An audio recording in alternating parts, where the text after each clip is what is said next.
Alors vous dites qu'ils ont des fonds publics, etc., alors que nous n'avons pas, nous sommes privés. Les quotidiens sont aussi des quotidiens privés, jusqu'à preuve du contraire, et bénéficient d'aides. Vous pensez qu'il faut aussi des aides pour les chaînes de télé Surtout pas. Je pense que le problème de la presse écrite en France, c'est qu'elle est beaucoup trop aidée. Paradoxalement, on a la presse la plus aidée au monde et on a celle qui va le moins bien. Donc, dans une période de restriction budgétaire, il faudrait s'interroger.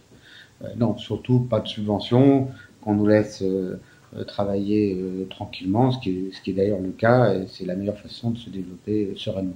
Les jeunes qui sortent d'école, etc., ont envie aujourd'hui de travailler dans votre groupe et dans vos chaînes de télé. Vous voyez un fort appel, ou justement vous dites parce que peut-être les salaires sont plus élevés ailleurs, ils vont ailleurs. Comment ça se passe? Non, on est sollicité par beaucoup de jeunes journalistes.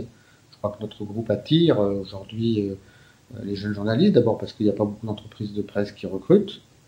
Donc on doit être aujourd'hui l'entreprise qui a recruté plus de journalistes. Vous pouvez nous donner un chiffre?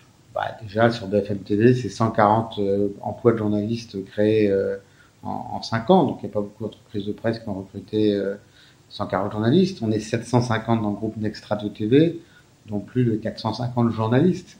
Donc, et sur 150 qui ont été, vous dites, recrutés en 5 ans sur BFM TV, ils sont tous restés? Il y en a qui sont repartis parce que c'est la vie, notamment parce qu'ils ont pu être sollicités ailleurs. Mais en général, les gens sont attachés à cette entreprise. On vient de fêter ses 10 ans, les gens du groupe Nextradio.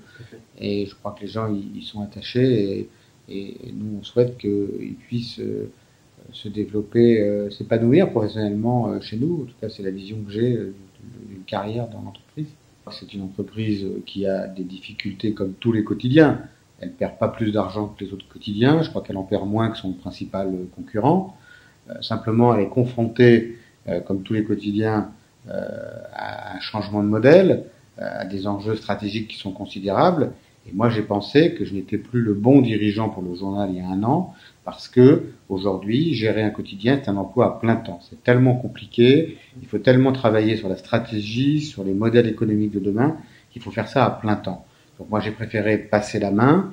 J'ai acheté le journal pour 1 euro, je l'ai recédé pour 1 euro à la directrice générale de l'époque, qui est maintenant la présidente, et j'ai pensé que elle, se consacrant à plein temps au journal, était la mieux à même de poursuivre le redressement, parce que ensemble on a commencé le redressement du journal et elle va le terminer. Et je considère que elle est toujours la bonne personne, selon vous? Bien sûr, et plus que jamais. Et ma contribution au redressement du journal, je crois, est incontestable. Durant les 2 ans, je m'en suis occupé avec Valérie Decamp. Elle continue seule. Elle a maintenant la liberté d'action, de décision. Et je pense que c'est une bonne chose pour le journal.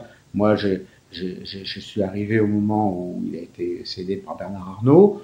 On a, avec Éric Israélite et Valérie, commencé le redressement. Maintenant, il faut inventer le modèle économique de demain, parce qu'il y a 3 ans, on ne parlait même pas encore de l'arrêt du papier et des tablettes.